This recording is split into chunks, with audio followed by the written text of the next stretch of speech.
Hi, I'm Amethyst Warrington. I am a resident here at the Ceramic Center. I've been here for almost 3 years now, so I really like it here. One of the biggest things about the Ceramic Center that I love is that it feels like a community, like you're part of a family, and the community is invested in the residents as well as the residents are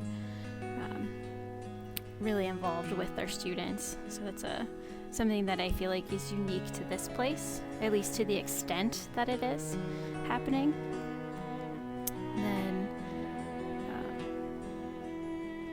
my experience with clay before I came here, first time I touched clay was actually in college. I started off as a dual major with art and chemistry, and I wasn't thinking about clay. Both my parents are painters, so I was thinking probably painting, and I got into an argument with my dad. I decided to take clay to piss him off, and I ended up really loving clay because it challenged me, whereas a lot of the other mediums don't. I mean, I have fun doing them, but clay just challenges me way more than the other ones. So I do a lot of work with other mediums. It's kind of whatever idea I have, what medium best suits it, I kind of use that, or I mix them up. So like my last show here, I had a lot of things on the wall that were fabric and paper in addition to my ceramics. So they play on different things, which is nice to bring in other mediums.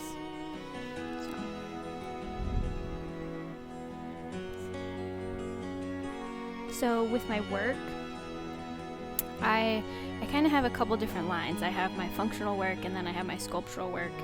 And a lot of times my sculptural work kind of challenges society or some kind of norm, or I have something that I want to get across to another person. So it's all about the interaction, whether it's the interaction of me with the clay or the clay with the individual, and then ultimately myself and the viewer. So a lot of times I'll have an actual part where the viewers touch things or destroy them, kind of. That's what's really important to me, and clay really enables that to happen. Like if I put a painting on the wall, it's really hard to get someone to touch a painting, whereas, it's still hard to get someone to touch clay in a museum kind of gallery setting, because we're kind of told not to, right? Especially for insurance purposes. But I think it works better. And my functional pieces, I started out as a functional potter because I really wanted to bring art into people's lives that they interacted with and touched and got to use on a daily basis to kind of improve their life, And I started out with really making functional pieces that worked. It drives me crazy when you have the milk carton that drips. It's like you're mass producing all these huge numbers of items and they all drip. You couldn't have taken the time to make it proper the first time before you make your mold, right? So that's kind of what inspired me to really play with clay. And then a lot of my other classes I was taking, they really urged me to kind of bring my concepts from my other stuff into my clay. And then that's when I started doing my commentary pieces. And then I started, making flowers, and to have it be kind of a Cliff Notes version for my flowers. For me, each one represents an experience you have in your life. So if I were to put those experiences out there visibly for people to see, if everybody kind of showed them on their sleeves, would it change how we see people or how we treat them? Would you keep your experiences? Could you see an old lady with a dress decked out with flowers, showing all of her experiences? Would she keep all of those and be weighted down by them, or would she get rid of some of them? I don't know. So I kind of play with flowers as adornment and jewelry on my pots or on people. see how they interact in that way. So when I started making flowers, it was at a point in my life where I had somebody in my life that would like give me gifts so that they could go do something that you necessarily don't want them to do. So like, and I saw it in the jewelry business as well. So like, people would come in to buy a gift so that they could go do something they're not supposed to do. So like, they'd buy something and be like, here you go, honey, love you, and then go like sleep with somebody else. Like, they apologized before they did it, and it's like, that's not how that should work. So yeah, but yeah, so my inspiration really comes from my daily life, the things that I see or experience, and it really, whatever I'm making helps me go through stuff that I've kind of lived through. Kind of helps me process it, and it's my therapy. So,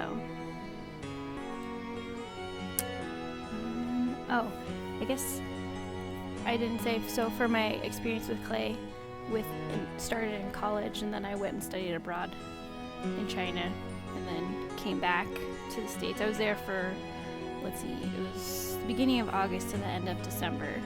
And that really kind of changed what I was making. So while I was there, we had masters come in each week to show us something different. And it was really strange because everybody was, they were a specialist in one area. Nobody made it start to finish.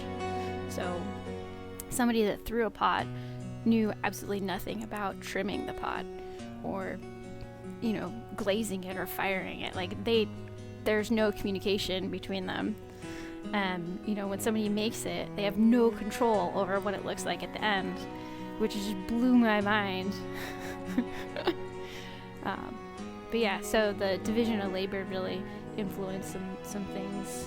I learned a lot, technique-wise. So I had one experience where there was a man who was a master patcher. So like, if something cracked, that was his job. That's the only thing he did, was to patch things. And I had a piece that cracked while I was there, and we didn't have a translator, so he was showing me how to patch it. And I apparently was not doing a good enough job, and like, he would smack my hand and say no. But every time he smacked my hand, like, I hit my piece and made my crack bigger. Eventually I got my crack patched. But after I left, I ended up throwing it. I was like, no, I don't need it. But kind of the idea of, everything is patched and saved, and kind of really floored me just a little bit. So, because I don't know, the idea that everything is precious just seems absurd. Like, the value we place on objects, like, does that object really, is it worth that much? Do we need it? Or is just the memory of it good enough?